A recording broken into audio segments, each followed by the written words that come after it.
د افغانستان قدرمنو ولسونو لکه څنګه چې تاسو خبره چې په کندهار کې یو ډېره غمجنه پېښه شوې ده او زموږ د کندهار دپاره او د ټول افغانستان دپاره یو ضایعه ده. زه د محترم رئیس جمهور څخه هیله لرم چې د قومندان صاحب رازق شهید پر ځای باندې محترم تجدید خان رسمي مقرر کړي. نو دا د کندهار د ټولو ولسونو ارزو ده. تشکر. تاسو ته بهتره در معلومه ده چې جنرال صاحب عبدالرازق یوازې د کندهار یا د لوی کندهار ځای نه بلکې د افغانستان دپاره یو ځای و. د افغانستان په دفاع کې که هغه د ډیورنډ کرښه ده، که هغه د افغانستان د ولایتونو یا د ولسوالۍ یا د خلکو امنیت ساتل دي، په هغه کې بېساره قربانۍ ورکړي دي او ډېر شهیدان یې په دغه لاره کې ډېر شهیدان ورکړي دي چې دی نن د هېواد او د سولې د دښمنانو د خواسه هغه قسم خوړلو دښمنانو د خواسه د نورو جنرالانو په څنګ کې په شهادت باندې ورسېدی. د غله د رازن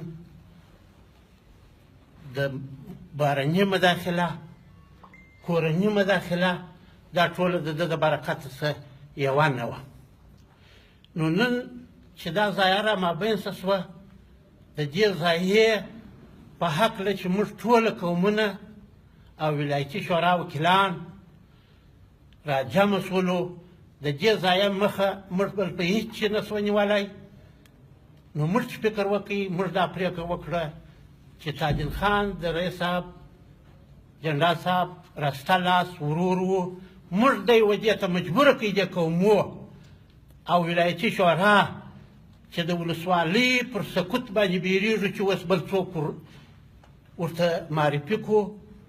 نو ځکه چې دا په زور موږ دا پرېکړه پر ده باندې تعمیل کړه چې ته به درېږې، دا قرباني به ورکوې چې ستا ورور ورکړه ته به هم ورکوې، ستا کور به هم ورکوي، دا ټوله قومونه ستا ته وعده درکوي چې ستا و شاته درېږي او انشاءالله هېڅکله به دې یوازې پرې نږدې.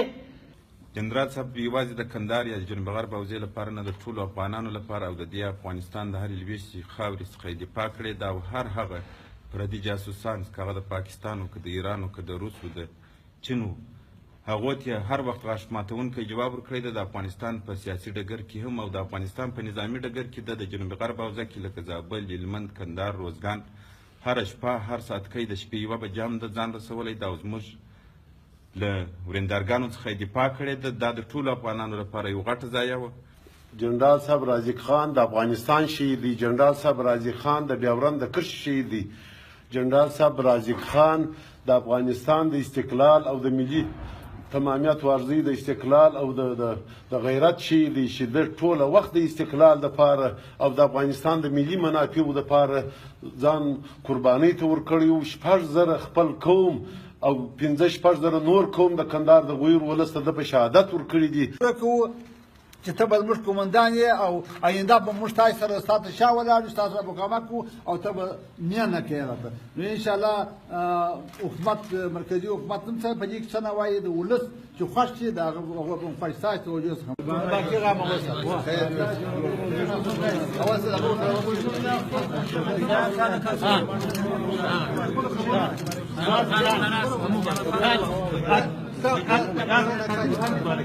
بیعت